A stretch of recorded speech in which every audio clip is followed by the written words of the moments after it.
Afternoon everyone. Start class.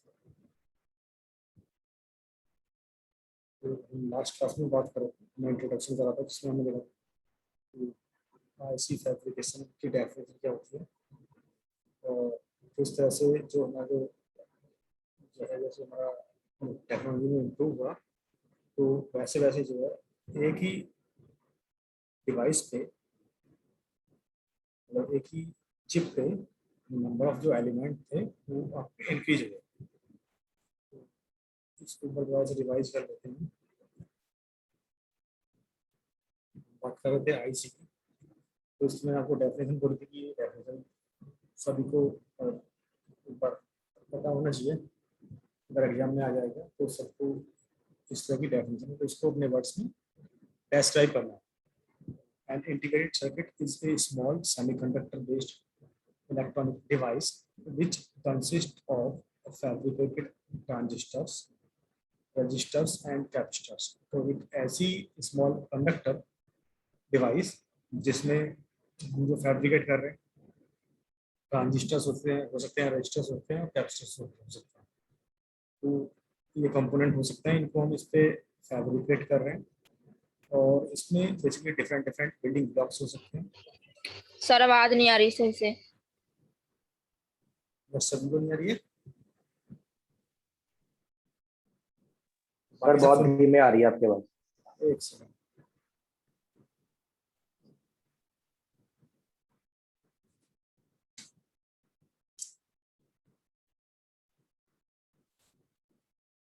अभी बताना यार, बात करते हैं इंटीग्रेटेड सर्किट की। अब आ रही है आवाज या अभी भी कम आ रही है? ठीक है सर, ठीक है, सही आ रही है सर आ रही है सर।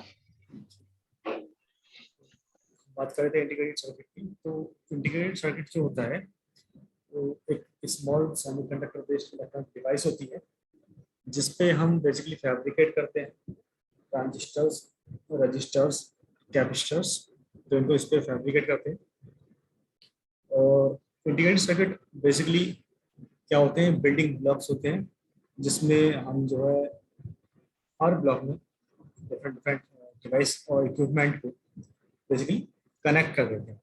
तो ओवरऑल हम बोल सकते हैं कि एक इंटीग्रेटेड सर्किट एक ऐसा डिवाइस होता है जिसपे हम ट्रांजिस्टर, रजिस्टर, कैपेसिटर कंपोनेंट को फैब्रिकेट कर देते हैं और डिफरेंट मतलब बिल्डिंग ब्लॉक्स को एक साथ इंटीग्रेट कर देते हैं। तो उससे जो हमारा जो डिवाइस बनती है उसको बोलते हैं इंटीग्रेटेड सर्किट। और इसको हम बोलते हैं चिप भी बोलते हैं। दूसरा नाम क्या है इंटीग्रेटेड सर्किट का? चिप या फिर माइक्रोचिप। तो इसका बेसिकली जो जो एडवांटेज है, टू मेन एडवांटेज है ओवर डिस्क्रीट सर्किट की। एक तो इसका कॉस्ट और इसकी परफॉर्मेंस। तो इसकी जो कॉस्ट होती है वो लो होती है और इसकी जो परफॉर्मेंस है वो भी कैसी है, हाई है। तो ये तो इसकी एडवांटेज है कि परफॉर्मेंस हाई क्यों होती है, क्योंकि इस पे हम जो है मल्टीपल जो कंपोनेंट एक साथ फैब्रिकेट कर रहे हैं उनमें स्पेस कम होता है और दूसरा जो पावर जो ट्रांसमिट करते हैं, जो पावर का जो लॉस होता है वो भी कम होता है। क्योंकि अगर जो कंपोनेंट होंगे वो दूर दूर अगर उनको हम रखेंगे, रिप्लेस करेंगे, तो जो हमारी जो पावर ट्रांसमिट होगी एक कंपोनेंट से दूसरे कंपोनेंट में, उसमें जो लॉस हो जाएगा। तो ये इसका बेनिफिट है। फिर किस तरह से इन्वेंशन हुआ, तो पहले बात करते हैं जो प्लानिंग जो साइंटिस्ट थे, वो इन्वेंटर थे।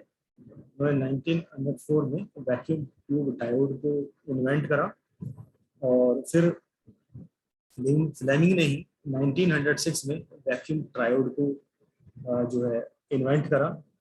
बट इसमें कुछ इसके बेनिफिट थे और कुछ इसमें ड्रॉबैक्स थे। लाइक ये इसकी जो कॉस्ट थी वो काफ़ी ज़्यादा थी, एक्सपेंसिव था और इसमें जो पावर की जो रिक्वायरमेंट होती थी वो ज़्यादा होती थी और ये अनरिलायबल नहीं थे। तो कभी भी इसमें जो है प्रॉब्लम आ सकती थी। तो इसलिए फिर इसके बाद जो नेक्स्ट जो डिवाइस बनी वो बनाई विलियम शॉकले ने बेल लैबोरेटरी में, कब 1945 में। तो इसकी हेल्प से उन्होंने क्या डिजाइन करा, उन्होंने जो करा सेमीकंडक्टर डिवाइस बनाई किसको रिप्लेस करते हुए, वैक्यूम ट्यूब्स को। फिर इसमें भी जो है प्रॉब्लम ये थी कि इसमें जो पावर थी वो भी ज़्यादा इसकी रिक्वायरमेंट थी, और इसमें जो स्पेस जो ले रहा था, ये स्पेस जो था वो काफ़ी ज़्यादा था। और फिर रिलायबिलिटी की बात करें तो इसमें भी रिलायबिलिटी का इशू था। फिर 1947 में थ्री साइंटिस्ट जो थे, बार्डिन, ब्रेटन एंड शॉकले, उन्होंने बेल लेबोरेटरी में एक ट्रांजिस्टर बनाया, दैट वाज बीजेटी। तो उसको क्या बोलते हैं, point contact transfer resistance device. तो इसमें बेसिकली क्या होता है कि ट्रांसफर ऑफ रेजिस्टेंस होता है, मतलब हाई रेजिस्टेंस से लो रेजिस्टेंस में। तो इसका बेनिफिट ये हुआ इस डिवाइस का कि इसमें the driving factor of the growth of the technology. तो बीजेटी बनने से जो है इस पे जो नंबर ऑफ जो कंपोनेंट जो हम चिप चिप के जो लेयर बना रहे थे, जो हम फैब्रिकेट कर रहे थे, उसकी जो नंबर ऑफ काउंट थे वो इंक्रीज हो गए, और यहाँ से जो है वीएलएसआई टेक्नोलॉजी की जो है स्टार्टिंग हुई। तो उसके बाद एक दूसरे साइंटिस्ट थे जिनका नाम था वर्नर जैकोबी। उन्होंने 1949 में एक डिवाइस बनाई जिसका नाम था जो बेसिकली फर्स्ट आईसी थी। उसको उन्होंने 2 स्टेज पे बेसिकली उसको डिजाइन करा, और उन्होंने बेसिकली 2 स्टेज एम्पलीफायर यूज करा, बट इसमें इसको जो है कॉमर्शियली कभी भी यूज नहीं किया गया। फिर इसके बाद 1951 में जो शॉकले जो साइंटिस्ट थे, उन्होंने जंक्शन ट्रांजिस्टर बनाया, और ये बेसिकली प्रैक्टिकल इम्प्लीमेंटेशन था इसका, जो बीजेटी है उसका। फिर इसके बाद जो है टेक्सास इंस्ट्रूमेंट में एक साइंटिस्ट थे जैक किल्बी। उन्होंने जुलाई 1958 में एक डिवाइस बनाई जिसका नाम था integrated circuit flip flop with 2 terminal germanium slice and gold wire. तो यहाँ से जो है मेन जो है आईसी डिजाइन की जो है स्टार्टिंग हुई। फिर उसके बाद दिसंबर 1958 में एक नया सर्किट बना with the help of silicon, that was integrated circuit silicon. और वो इन्वेंट जो करा था वो करा था नॉइसी फेयरचाइल्ड सेमीकंडक्टर। तो ये एक लेबोरेटरी थी, उसमें इन्होंने ये इन्वेंट करा।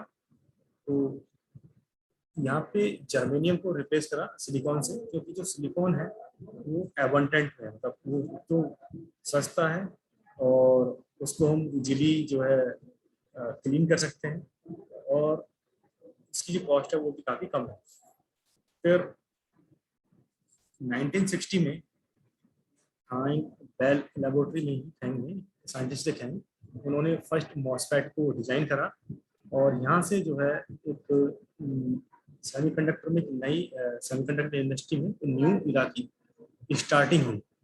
फिर इसके बाद जो है एक जो हम बात करते कि fair child semiconductor and Texas जो लेबोरेटरी थी इंस्ट्रूमेंट, उन्होंने यहाँ पे ये गलत जो लिखा हुआ है 1961 है, उन्होंने फर्स्ट कॉमर्शियल आईसी बनाई। फिर इसके बाद इसी लेबोरेटरी में फेयर चाइल्ड सेमीकंडक्टर लेबोरेटरी में एक साइंटिस्ट हुए जिनका नाम था फ्रैंक वैनलेस। उन्होंने 1963 में जो है सीमॉस का डिवाइस बनाया। इसके बाद जो एक नई जो डिवाइस थी that was based on the silicon gate IC technology, वो बनाई इसी लेबोरेटरी में फेडरिको फैगिन 1968 में। तो जिसको बाद में किसने ज्वाइन कर लिया, इंटेल ने, जिसकी हेल्प से उन्होंने क्या बनाया, फर्स्ट सीपीयू बनाया 4004 इन 1970। और जो इसके बाद जो नई टेक्नोलॉजी आई उसका नाम था जेरिक जारलिंक सेमीकंडक्टर। तो उसमें उन्होंने बेसिकली जो था जो डिवाइस बनाई उसका नाम था M2A कैप्सूल 4 एंडोस्कोपी। तो इसको हम बेसिकली जो यूज करते हैं फोटोग्राफी में, मतलब मेडिकल इंडस्ट्री में इसको हम यूज करते हैं। फिर ये सब जो हमारी डिवाइस है, तो एक मूव जो साइंटिस्ट थे उन्होंने एक लॉ दिया कि जो नंबर ऑफ ट्रांजिस्टर हैं, चिप पे जो हम नंबर ऑफ ट्रांजिस्टर को फैब्रिकेट कर रहे हैं, उनकी जो काउंट है, उनकी जो संख्या है वो डबल हो जाएगी आफ्टर एवरी 18 मंथ। जैसे कि अगर हम बात करें कि अभी 2021 में कि हम एक चिप पे सपोज करो 100 ट्रांजिस्टर को फैब्रिकेट कर पा रहे हैं, तो 18 मंथ के बाद, तो अब से 18 मंथ कब होगा, 2023 में होगा, तो तब तक जो है उस चिप पे ही हम, मतलब इतनी टेक्नोलॉजी एडवांस हो जाएगी कि उस पे हम 100 की जगह 200 ट्रांजिस्टर को फैब्रिकेट कर पाएंगे। तो इसकी थ्योरी और देख लेते हैं कि गॉर्डन ई मूरे जो साइंटिस्ट थे वो कौन थे, चेयरमैन थे इसके, इंटेल कॉर्पोरेशन थे, और उन्होंने 1965 में ऑब्जर्व करा इंडस्ट्री के ट्रेंड को, और उसके बेसिस पे जो है कि जो ट्रांजिस्टर जो हम फैब्रिकेट कर रहे थे आईसी पे, उसकी डेट रिलीज करी, मतलब ट्रांजिस्टर जो कर रहे थे और उसकी डेट, मतलब वर्सेस डेट, मतलब इतने इस डेट पे इतने उस ट्रांजिस्टर को हम जो है फैब्रिकेट कर पाएंगे, इतनी डेट, इस डेट तक इतने ट्रांजिस्टर को फैब्रिकेट कर पाएंगे। तो उन्होंने इस तरह से नोटिस करा कि जो नंबर ऑफ ट्रांजिस्टर है वो हर डेट पे जो हम जो नई आईसी में जो फैब्रिकेट कर पाए, उनकी जो काउंट था वो डबल हो रहा था। तो उन्होंने इस तरह से अप्रोक्सीमेशन लिया कि हम आफ्टर 18 और 24 मंथ्स के बाद जो जो हम जो चिप जो डिजाइन कर रहे हैं, तो उस पे जो नंबर ऑफ जो सर्किट, सॉरी, जो आइटम्स थे, जो ट्रांजिस्टर हम फैब्रिकेट कर रहे थे, उनका जो काउंट था वो डबल हो जा रहा था। तो यही था मूर्स लॉ। तो हम बोल सकते हैं the level of the integration of silicon technology as measured in terms of number of device per IC. तो हम जो इसमें जो मेजर कर रहे हैं कि एक डिवाइस पे कितनी, मतलब एक आईसी पे कितनी डिवाइस हम फैब्रिकेट कर पा रहे हैं। तो इसके बेसिस पे कुछ इसकी उन्होंने समरी दी जो कि बहुत सरप्राइजिंग थी कि जो आईसी टेक्नोलॉजी है उसकी जो स्पीड और जो पावर परफॉर्मेंस है वो जो अवेलेबल टेक्नोलॉजी वो क्या हो रही है, इम्प्रूव हो रही है, और माइक्रो इलेक्ट्रॉनिक्स का जो है क्या हो रहा है, एवोल्यूशन हो रहा है। और उन्होंने इसके बेसिस पे जो सेमीकंडक्टर जो मैन्युफैक्चरर्स थे उन्होंने 2001 में इसकी जो है रैंकिंग। तो इस चार्ट में आप देख पाएंगे कि आईसी टेक्नोलॉजी है डिफरेंट, उस पे मतलब अगर इसको क्लासीफाई करते हैं आई बाइपोलर के यूज करके जो हम आईसी बना रहे हैं, सीमॉस का यूज करके जो बना रहे हैं, बाई सीमॉस का, एसओआई का, सिलिकॉन जर्मेनियम का और गैलियम आर्सेनाइड का। तो इसमें क्या क्या डिफरेंस है, तो यहाँ पे जो डिफरेंस दिया हुआ है वो है बीजेटी और सीमॉस का, कि जो पावर डिसिपेशन है बीजेटी के केस में कितना है, मॉडरेट टू हाई है, और सीमॉस के केस में जो जो पावर का जो डिसिपेशन हो रहा है वो कितना हो रहा है, वो कम हो रहा है, दैट इज लेस। फिर जो स्पीड है, अगर हम स्पीड की बात करें, जो बीजेटी की जो स्पीड है वो फास्टर है, और जो सीमॉस की स्पीड है वो बीजेटी की जो, मतलब जो बीजेटी का यूज करके जो हम बनाए थे आईसी, और जो सीमॉस का यूज करके जो हम आईसी बना रहे हैं, तो सीमॉस के बेसिस पे जो हम आईसी बना रहे हैं तो उसकी स्पीड हाई होगी एज कम्पेयर टू बीजेटी। फिर इसमें इसका मतलब जो टाइम है, मतलब कितना उसमें प्रोसेसिंग में कितना टाइम ले रहा है, तो अगर हम बात करें बीजेटी की तो ये ले रहा है 4 मिली सेकेंड, और अगर हम बात करें सीमॉस की तो ये इसका 1/10 हो रहा है, दैट इज 0.4 मिली सेकेंड ले रहा है। और इसके बाद जो नेक्स्ट जो कैटेगरी है दैट इज स्विच इम्प्लीमेंटेशन। तो बीजेटी की अगर हम बात करें तो इसका जो इम्प्लीमेंटेशन वो पुअर है, और अगर सीमॉस की बात करें तो उसका जो इम्प्लीमेंटेशन है, स्विचिंग इम्प्लीमेंटेशन, वो अच्छा है। फिर इसके बाद हम बात करते हैं कि जो टेक्नोलॉजी में जो इम्प्रूवमेंट हो रहे थे, तो जब हम बीजेटी का यूज कर रहे थे तो उसके इसमें जो इम्प्रूवमेंट थे वो स्लो थे, बट एज अगर हम बात करें सीमॉस की तो उस केस में जो इम्प्रूवमेंट हुए वो फास्टर हुए। तो राइट साइड में आप देख पा रहे हैं कि जो हम सीमॉस जो टेक्नोलॉजी का वो हम यूज क्यों कर रहे थे, उसके कुछ इसमें एडवांटेज है। तो इसमें पहला जो एडवांटेज है ये है कि इसमें जो पावर का जो डिसिपेशन है वो कम हो रहा है।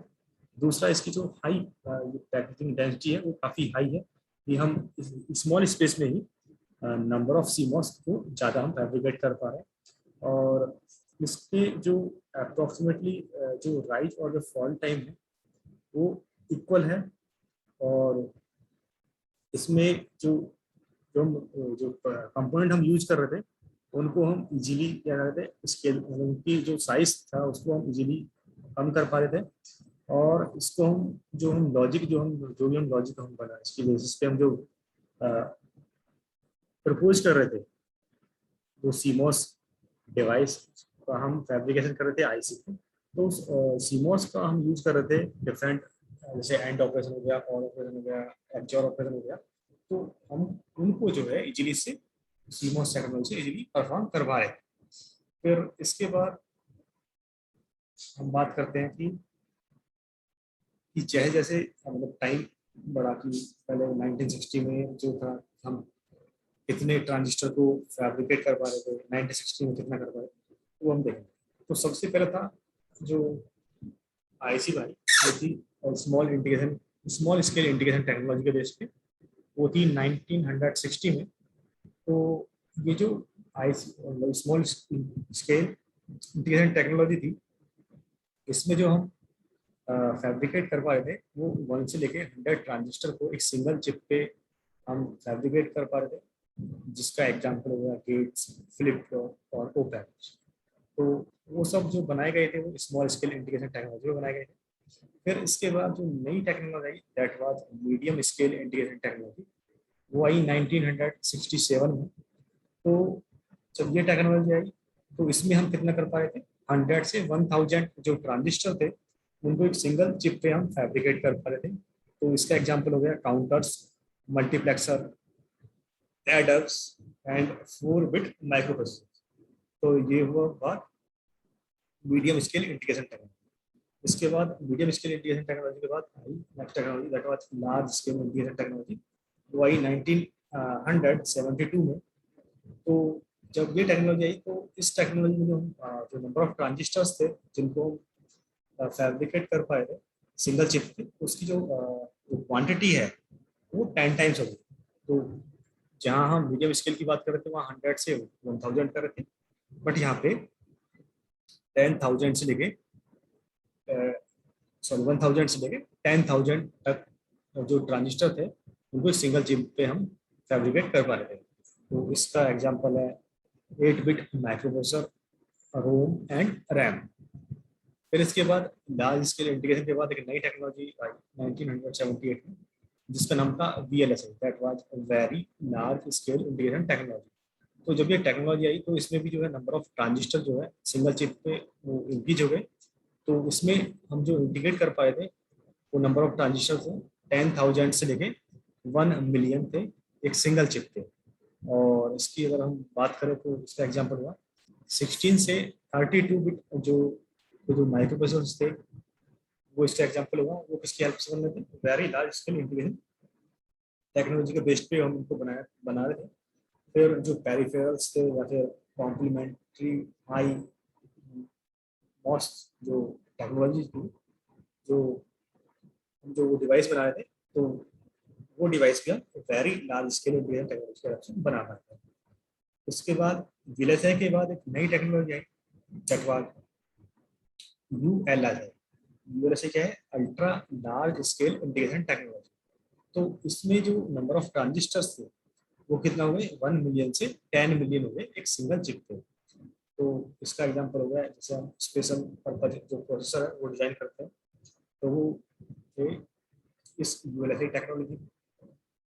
फिर इसके बाद ULSI के बाद एक जो नई टेक्नोलॉजी आई, दैट वाज ज्ञान स्केल इंटीग्रेशन, GSI। तो इस टेक्नोलॉजी में हम क्या कर पा रहे थे कि 10 बिलियन जो ट्रांजिस्टर्स थे उससे ज़्यादा ट्रांजिस्टर को सिंगल चिप पे हम डिजाइन कर पाए थे, फैब्रिकेट कर पाए थे। तो इसका एग्जांपल हो गया एम्बेडेड सिस्टम्स और आपके सिस्टम ऑन सिंगल चिप। और इसमें कुछ पॉइंट हैं, जैसे कि जो फैब्रिकेशन टेक्नोलॉजी होती है, fabrication technology as advanced to the point that we can put a complete system on a single chip. एक कंप्लीट सिस्टम को एक सिंगल चिप पे हम क्या कर सकते हैं, डिजाइन कर सकते हैं। और जो हमारे जो सिंगल चिप कंप्यूटर होते हैं उसमें क्या क्या इंक्लूड होता है, CPU, central processing unit, data bus और input output devices and memory. तो और इससे क्या फायदा हो रहा था, this reduces the manufacturing cost than the equivalent board level system with high performance and lower power।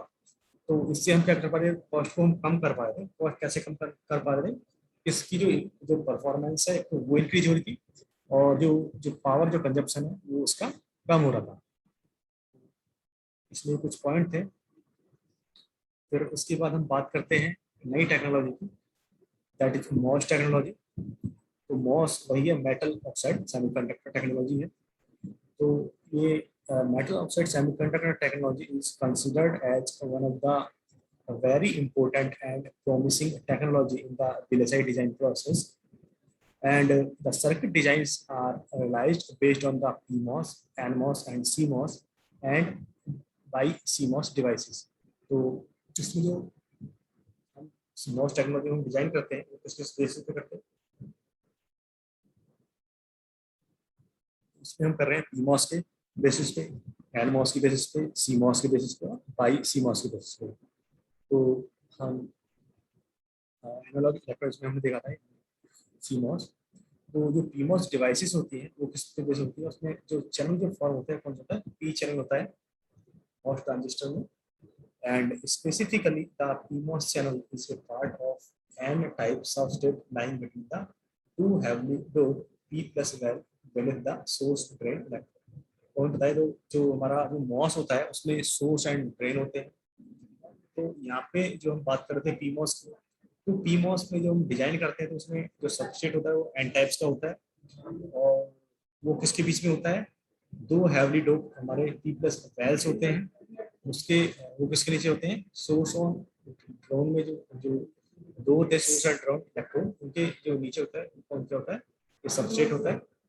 और जो PMOS ट्रांजिस्टर जो होता है it is only constructed in with the help of NMOS transistor. तो अगर हम बात करें NMOS टेक्नोलॉजी की, the NMOS technology and the design process provide an excellent background for the other technology। तो हम जो जो डिजाइन करते हैं वो मोस्टली हम NMOS पे करते हैं। तो इसका जो जो जो अगर हम बात करें कि in particular the some familiarity with the NMOS allow a relatively easy transition to CMOS technology and design। तो इसका जो बेसिकली जो ट्रांजिशन है उसमें इजी है, और ये फास्टर है as compare to PMOS। So the next point is that it's the technology, the technique employed in the NMOS technology for logic design are similar to gallium arsenide technology, and therefore understanding the basic of the NMOS design will help in the layout of the gallium arsenide circuits। तो ये जो हम NMOS technology में जो design कर रहे हैं ये बेसिकली सिमिलर किसके गैलियम आर्सेनाइड टेक्नोलॉजी के सिमिलर है। और इसका अगर हम बात करें in addition to the VLSI technology, the designing process also provide a new degree of freedom for designer, which has for the significant developments। तो VLSI डिजाइन जो प्रोसेस है उससे हमें एक नया फ्रीडम मिल रहा है, डिजाइनर को एक नया चॉइस मिल रहा है कि हम जो सर्किट है उसको हम डिफरेंट वे में डिजाइन कर पा रहे हैं। And the rapid advancement in the technology the size of, तो जैसे जैसे टेक्नोलॉजी इम्प्रूव हो रही है तो उसी वे में जो हमारा जो साइज है IC वो भी श्रिंक हो रहा है, कम हो रहा है। और उस पर हम क्या कर पा रहे हैं कि जो नंबर ऑफ कंपोनेंट को, मतलब ज़्यादा कंपोनेंट को सिंगल चिप पे हम इंटीग्रेट कर पा रहे हैं। और इसका और क्या फायदा हो रहा है कि new line width for the commercial product over the years। तो बेसिकली कैसे कैसे हमारा जो जो विड्थ है वो कितनी कम हो रही है। तो पहले अगर हम देखें इस ग्राफ से 1970 में जो लेंथ थी वो कितनी थी 8 माइक्रोन थी, और 19 जैसे जैसे 97, 96, 79 इस तरह से जैसे जैसे टाइम इंक्रीज हो रहा है तो सिमिलरली जो जो जो लाइन की जो विड्थ है वो भी कैसे हो रही है, कम हो रही है। तो graph shows a significant decrease in the size of chip in the recent year, which indicated indicate the advancement of the VLSI technology। तो उस तरह से हम देख सकते हैं कि टाइम के साथ साथ जो है हमारा बेसिकली जो नंबर ऑफ जो डिवाइसेस हैं तो एक उस पर हम मोर नंबर ऑफ डिवाइस को इंटीग्रेट कर पा रहे हैं। तो ये इसके सिंबल है बेसिकली मॉस के।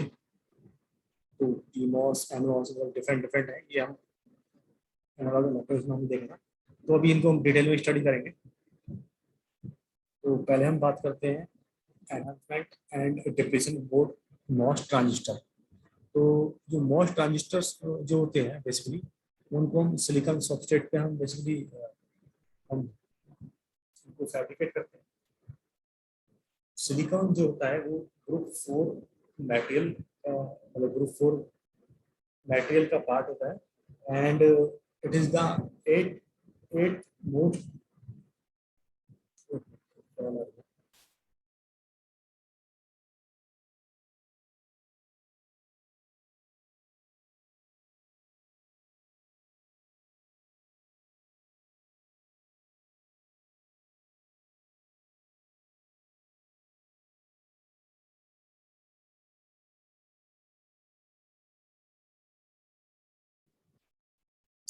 तो हम बात कर रहे थे कि जो सिलिकॉन होता है वो ग्रुप 4 का मटेरियल होता है, और उसमें जो 8 मोस्ट कॉमन एलिमेंट होते हैं in the universe by mass. तो सिलिकॉन की जो टेबल होती है उसमें ये ग्रुप 4 का एलिमेंट है, और इसमें जो होते हैं 8 जो इसके जो आउटर उसमें होते हैं, और उसमें 8 इलेक्ट्रॉन होते हैं, and it is very rarely occurs as a pure free element. तो ये प्योर फॉर्म में तो बेसिकली नेचर में मिलता नहीं है, बट ये रेयर है कि प्योर फॉर्म में मिल जाए, तो हम इसको क्या करना पड़ता है, प्योर बनाना पड़ता है। तो इसके लिए एक टेक्निक होती है कि कैसे हम इसको प्योर बनाते हैं। तो it is most widely distributed in dust, sands, planetoids, planet as various form of the silicon dioxide और सिलिकेट। तो जो हमारा सिलिकॉन जो मिलता है, तो ये डस्ट में भी मिल सकता है, सैंड में मिल सकता है, अपने प्लानेट्स पे भी मिल सकता है, मतलब अलग अलग फॉर्म में मिलता है इसकी सिलिकॉन डाइऑक्साइड और सिलिकेट की।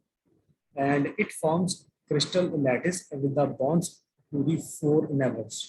तो इसमें सिलिकॉन में जो जो आउटर ऑर्बिट में जो इलेक्ट्रॉन्स होते हैं पूरे, तो उसकी हेल्प से क्या फॉर्म करता है, क्रिस्टल लैटिस फॉर्म करता है। And silicon is basically a semiconductor है हमारा silicon, and free sorry pure silicon has no free carrier. जो हमारा प्योर सिलिकॉन होता है उसमें एक भी फ्री कैरियर नहीं होता है, और इसकी जो कंडक्टिविटी होती है वो काफ़ी पुअर होती है। बट अगर इस पर हम डोपिंग कर दें by adding dopant to silicon, it increase its conductivity. तो डोपिंग से जो है इसकी कंडक्टिविटी क्या हो जाएगी, इंक्रीज हो जाएगी। सिमिलरली अगर हम ग्रुप 5 मटेरियल के जो एलिमेंट है उनकी बात करें, ये ग्रुप 5 मटेरियल फॉर एग्जांपल, उसमें क्या होता है, एन एक्स्ट्रा इलेक्ट्रॉन एडेड। तो उसमें हम क्या करते हैं, एक एक्स्ट्रा इलेक्ट्रॉन ऐड करते हैं, और ये इसको फॉर्म करता है एन टाइप सेमीकंडक्टर को फॉर्म करता है। सिमिलरली अगर हम बात करें ग्रुप 3 मटेरियल की, तो उसमें क्या होता है कि इलेक्ट्रॉन कम होता है, तो उसको बोलते हैं हम बेसिकली होल, और मिसिंग इलेक्ट्रॉन को बोलते हैं होल। तो इससे जो हमारे जो जो मटेरियल बनता है उसको उसको बोलते हैं बेसिकली हम पी टाइप सेमीकंडक्टर। तो इसमें फर्दर हम बात करते हैं a junction between a p-type semiconductor and n-type semiconductors forms a conduction path। तो जो हमारा p-type semiconductor होता है और जो n-type semiconductor होता है, उनके बीच में एक जो कंडक्टिंग पाथ जो फॉर्म होता है। तो इसमें फर्दर बात करते हैं कि और क्या क्या होता है, source and the drain of the metal oxide semiconductor transistor is form by the dope region on the surface of the chip. तो अगर एक चिप को क्या करें, हम डोप करें किससे, उसमें सोर्स एंड ड्रेन को with the help of metal oxide semiconductor, तो उसमें जो रीजन जो फॉर्म हो जाएंगे उस चिप पे, उसके बाद जो ऑक्साइड लेयर है उसको हम फॉर्म करेंगे किसकी हेल्प से, by deposition of the silicon dioxide layer.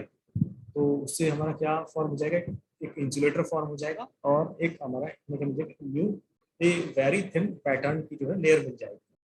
तो इसमें अगर आप इसमें एक बार दोबारा से बताऊंगा, पहले हम क्या कर रहे थे फर्स्ट केस में कि हमारा जो जंक्शन फॉर्म कर रहे थे किस किसके बीच में, पी टाइप और एन टाइप के बीच में, तो उससे क्या बनना था, कंडक्टिंग पाथ मिला था।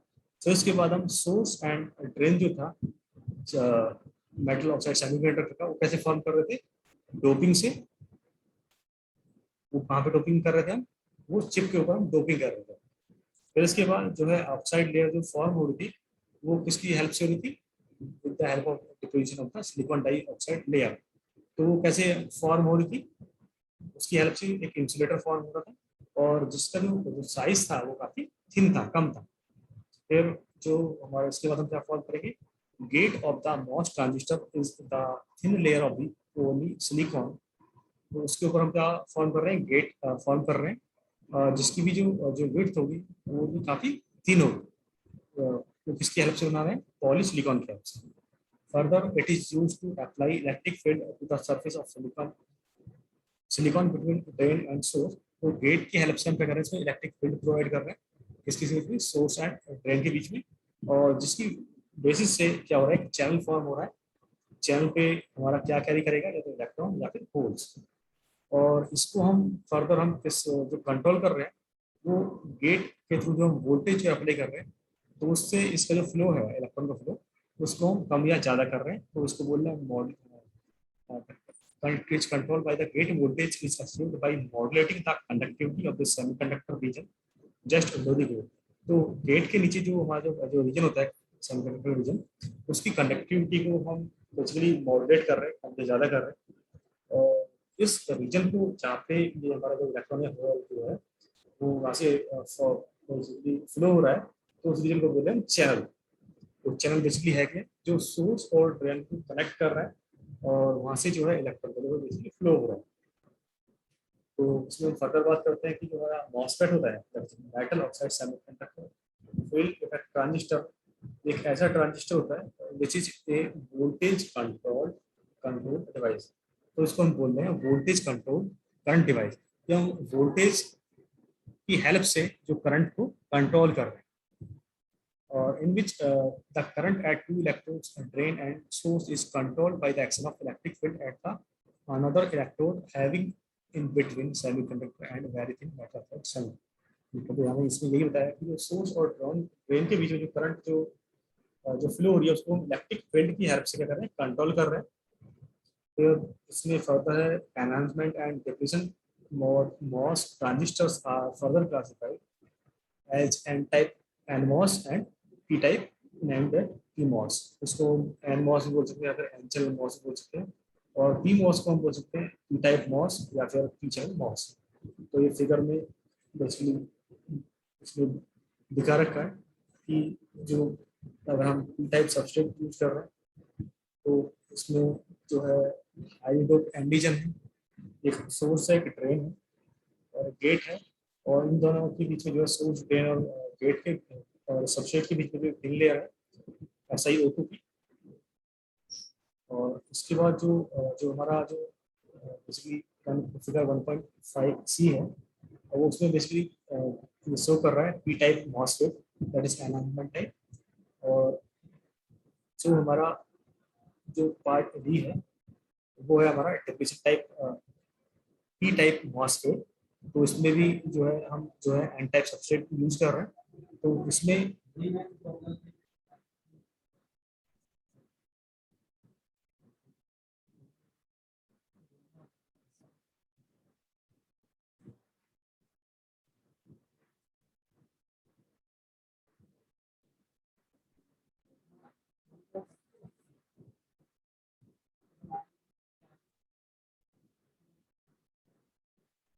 इसमें फर्दर से थ्योरी देते हैं कि डिप्लीशन मोड डिवाइसेस आर रोड so that the channel exist even with the zero voltage from the gate to source during the manufacturing of the device. जो हमारी जो डिप्लीशन मोड डिवाइस होती है उसको उसमें जो चैनल जो होता है वो ऑलरेडी एग्जिस्ट करता है even at the zero voltage from the gate to source. अगर गेट टू सोर्स के बीच में अगर जीरो वोल्टेज भी है तब भी जो है हमारा ये चैनल भी फॉर्म करता है। और hence the channel always appear in the device। तो इसमें चैनल ऑलरेडी एग्जिस्ट होता है तो इसलिए इसको बोलते हैं depletion mode device. So to control the channel a negative voltage to the gate, उस चैनल को कंट्रोल करने के लिए हम इसमें नेगेटिव वोल्टेज प्रोवाइड करते हैं। And to depleting the channel when the reducing the current flow through the device. तो ये चैनल जो हमारा डिप्लीट कब होगा, जब जो करंट जो फ्लो हो रहा है वो रिड्यूस हो जाए। So in a sense, the depletion mode device is equivalent to a closed on switch, while the enhancement mode device does not have the built-in channel and it is equal to an open switch. तो basically अगर हम बात करें जो हमारा depletion type जो MOSFET होता है वो एक क्लोज्ड ऑन स्विच की तरह होता है, क्योंकि इसमें ऑलरेडी जो है हमारा चैनल फॉर्म होता है, एग्जिस्ट करता है। बट जो हमारा एनहांसमेंट जो टाइप होता है उस केस में हमें जो है जो चैनल को जो है बनाना पड़ता है, जिसको बोलते हैं चैनल क्रिएट करना पड़ता है, इसलिए इसको बोलते हैं एनहांसमेंट मोड मॉसफेट। तो due to difficulty of turning off the depletion mode devices, so they are rarely used. तो जो हमारे डिप्लीशन मोड जो डिवाइसेस होती हैं उनको टर्न ऑफ करने में बेसिकली हमें ज़्यादा एफर्ट की रिक्वायरमेंट होती है, तो इसलिए इसको हम रेयरली हम यूज करते हैं। तो मोस्ट ऑफ द केसेस में हम क्या करेंगे, एनहांसमेंट मोड जो ट्रांजिस्टर है उसको ही हम यूज करते हैं।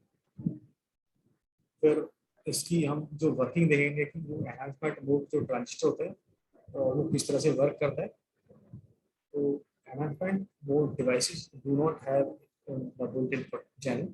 तो एनहांसमेंट मोड में हमारा जो चैनल है वो ऑलरेडी एग्जिस्ट नहीं करता है, उसको हमें बनाना पड़ता है।